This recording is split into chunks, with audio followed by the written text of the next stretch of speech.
Welcome to the Cook Who Can't Eat podcast, where we're making food, family, and life a little easier, one bite at a time.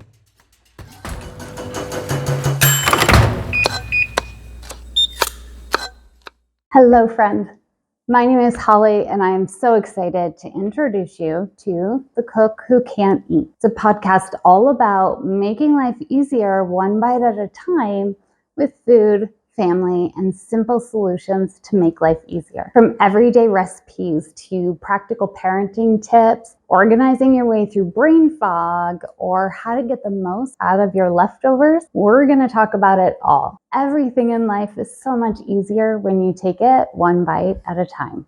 Now, I'm the cook that can't eat, but I'm also a mom, a recipe creator, a stepmom, a partner. I'm also disabled. You see, my life took this major turn in February of 2020 when my body decided to just stop working. Now, my abilities and limitations fluctuate and change over time, but my truth and my world is that it's very likely I will never wake up again and not be sick. Now, that is a hard, yucky truth, but that's my reality and I'm not done living. So I've spent the last 3 years fighting to survive, grieving, and learning as many ways as I can about how to make life a little easier. Tim Grover, he was a trainer for Kobe Bryant, Michael Jordan. He actually said it best. He said, the body has limitations, the mind doesn't. And that's so true, but it does mean that my mind sometimes writes checks that my body can't cash.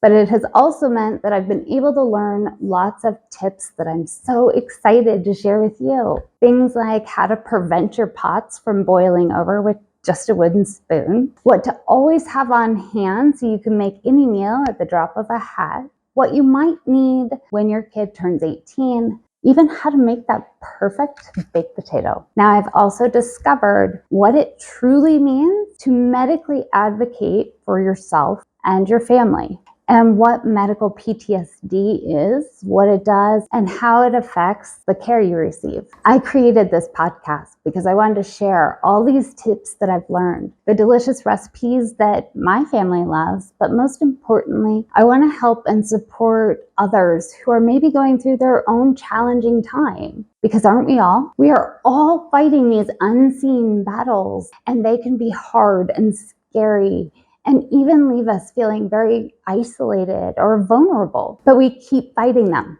And we keep fighting them because that's where you learn the biggest lessons and you get the most valuable insight about the world, life, and most importantly, ourselves. When you are in the throes of one of those battles and something in life is just made a little easier, it is such a gift and it feels so empowering. And that's what I want for you all the time. I hope you will join me and some special guests as we talk about it all. And we're going to do it with humor, some hard truths, a bit of vulnerability, but most importantly, grace. Because everyone has different experiences and opinions, and that's okay. Now, I need to tell you a secret. Over the last several years, February and I have not been friends. February of 2020, that's when my body stopped working. In 21, I almost lost my fight. In 22, I started struggling, finding the silver lining in just about everything. So this year, February is going out on my terms. Don't miss the first episode of The Cook Who Can't Eat on February 28th. Now, my goal is to have 2 episodes a week. They're going to be bite-sized, but each one will have a recipe or a meal idea.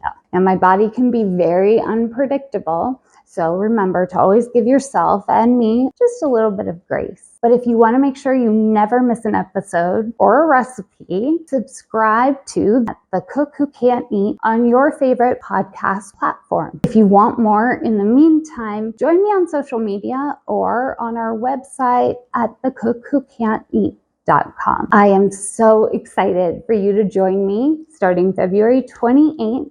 And for me, The Cook Who Can't Eat, I'm looking forward to making life a little easier with you, one bite at a time.